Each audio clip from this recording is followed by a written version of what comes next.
Hello, hello, Mr. Wilbur here, 3.4 solving equations using multiplication and division. Really, nothing changes from last section. We still want to use, as it says here, the same rules. What you do to one side, you have to do to the other. Obviously, this time we're going to be working with multiplication and division. Alright, let's look how that's done. First problem here is x divided by 3 equals a negative 6. I'm going to rewrite this so you can see it a little better.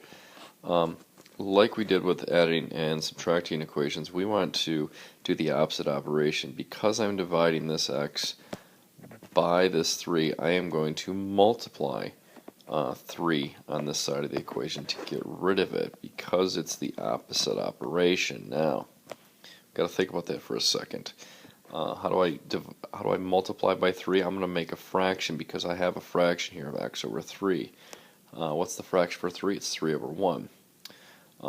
These cancel out, become 1 and 1, and I just have x left on the left side of the equation. I multiplied by 3 on this side, so then I need to go and multiply by 3 on this side, and negative 6 times 3 is going to give me a negative 18. Remember, I can check that answer, plug it back into the equation. Negative 18 divided by positive 3 gets me a negative 6, so that is correct. Looking at the next problem, it's negative 4y equals 18. If you are better rewriting it like this, I would go ahead and do that. I have to do the opposite operation. In this case, I'm multiplying 4 times the y, so I have to do the opposite operation to get y by itself. I'm going to divide by a negative 4 on both sides.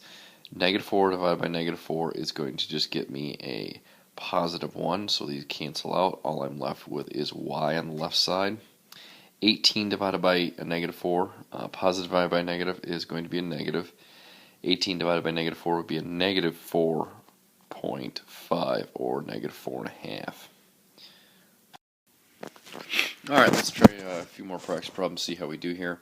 Number 1 says x divided by 5 equals a negative 2, so I have to do the opposite operation to get x by itself, so I'm going to, let me rewrite it here for you. X divided by 5 equals negative 2. I am going to multiply by 5 on both sides.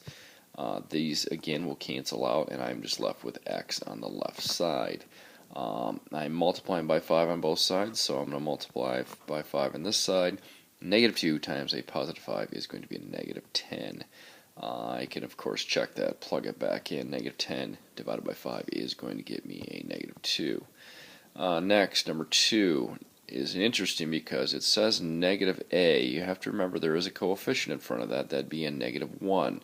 So the problem really technically is a negative 1a equals a negative 24. The reason I say that is if you just look at this problem by itself, you're not going to really see much there. Well, I've got to get the a by itself, and to do that I have to get rid of the negative, and I would do that by dividing by a negative 1, because negative 1 divided by negative 1 is going to give me a positive 1, which would get me just obviously a. Divide by negative 1 on this side, negative divided by negative is going to give me a positive 24, so that would be the answer there for number 2. Number 3 says 3 equals, let me erase a little more of this here, 3 equals negative 1.5 n. I am going to divide both sides by that negative 1.5. I'm going to do the opposite operation to get n by itself. Again, these cancel out. I'm just left with n. That equals 3 divided by a negative 1.5 is going to get me a negative 2. And again, you can always check that by plugging this back in, and I forgot to say that. You can do that there as well.